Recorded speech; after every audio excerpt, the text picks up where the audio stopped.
Nous sommes de retour en direct dans cette édition du 26 novembre et désormais, il est l'heure de retrouver Hervé Dupré et son chronocag. Bonjour Hervé. Bonjour Louis-Antoine.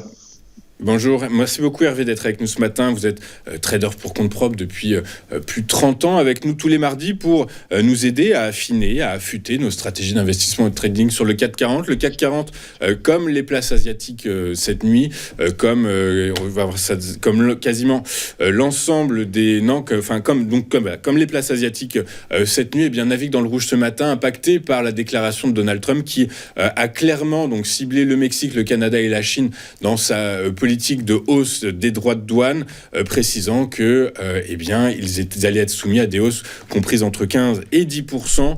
Le CAC 40 n'apprécie pas. Est-ce que par la force des choses, il faut s'inquiéter ou au contraire, de toute façon, le manque de visibilité n'incite les investisseurs ni à acheter ni à vendre? Alors, je dirais que la synthèse est relativement juste puisque nous sommes toujours dans une phase basse où le marché essaye de constituer un socle.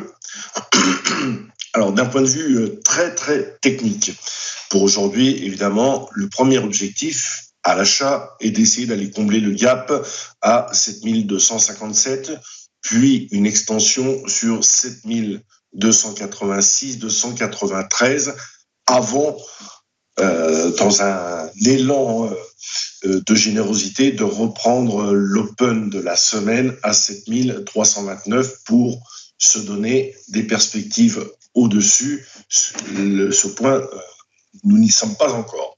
En revanche, dessous, ce qu'on a pu constater, c'est que le point bas de la semaine dernière est juste à un point près sur le gap de 7130 qui constituait la zone basse à acheter la semaine dernière. Ce gap qui n'a ni été comblé sur la partie cash ni sur la partie future semble constituer un espèce de pare-feu à ce que l'on pourrait éventuellement appeler un sell-off après. Mais comme vous le disiez, ce qui a impacté le marché cette nuit, c'est la déclaration de Trump qui vise donc 3 pays principalement, sans avoir cité la France, même si l'on sait qu'il y a volonté de taxer les importations venues de France. Pour l'instant, le marché stagne autour de 7002. Donc 7002, on est à 70 points de ce fameux gap à 7130. On est à 60 points du gap de clôture d'hier, ce qui veut dire qu'on est parfaitement au milieu. Donc il faut attendre une impulsion, une je vais dire quasi, pas certitude, mais probabilité plus importante d'aller combler d'abord un gap plutôt que l'autre. Aujourd'hui, ma stratégie est de dire, bon, attention, si jamais on revient sur le gap à 7130. 2 options, soit c'est un parfait double bottom qui, là, nous permettra de nous renvoyer avec une clôture positive aujourd'hui, donc au-dessus de 7257, avec des targets beaucoup plus hautes qui, je le rappelle, sont 7364, 7426 et 7577, 590. Pour l'instant, le marché, là, après 10 minutes de cotation, est ni plus ni moins que sur son cours d'ouverture. Donc, on laisse décanter, on voit vers 9h30, 10h30, ce qui va se passer. Les points, vous les avez, on essaie de prendre des petits écarts. Donc, pour l'instant, j'ai plutôt un sentiment d'être acheteur sur 7191. En dessous, ça va devenir beaucoup plus compliqué de retrouver un momentum de reprise avec les targets que je vous ai cités. Un premier objectif avant le gap, c'est 7234, 7257, et après, on voit ce que ça veut développer. Et on attend une clôture aujourd'hui particulièrement qui soit révélatrice d'un mouvement à venir beaucoup plus ample.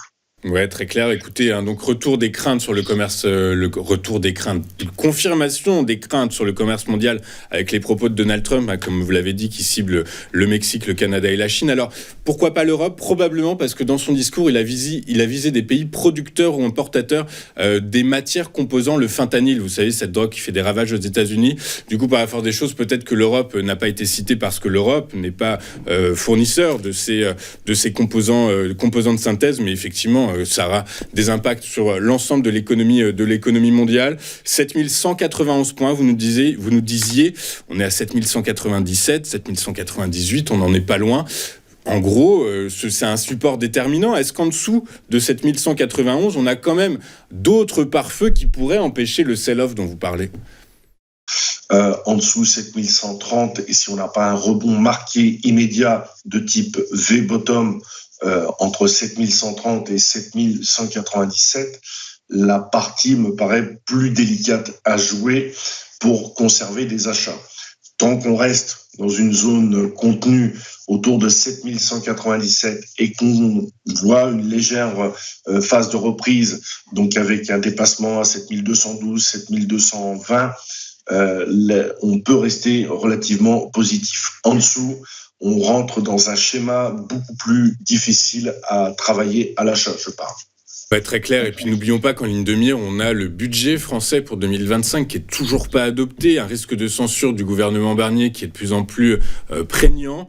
Voilà, donc les raisons de regarder vers le haut, à part technique, on les voit pas pour le moment, on les identifie pas clairement en tout cas.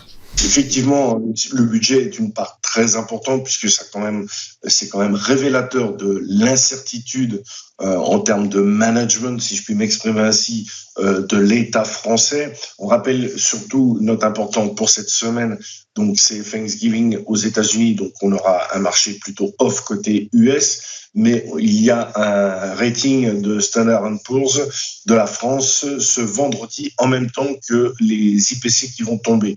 Donc là aussi, on aura des éléments macro qui donneront un peu plus matière à étoffer le marché ou alors le dégrader encore plus qu'il ne l'est déjà. On va suivre tout ceci avec une grande attention. Merci beaucoup Hervé pour vos analyses, pour vos points, je dirais les niveaux à surveiller, les niveaux techniques à surveiller pour justement essayer d'adopter la meilleure stratégie possible dans un univers particulièrement inquiet, composé de beaucoup d'incertitudes. Voilà, écoutez, merci. Je vous souhaite une excellente journée. On se retrouve la semaine prochaine. Nous, on marque une courte page de publicité. On se retrouve dans un instant avec les Market Movers de Mathieu Driol. À tout de suite sur Téléfinance.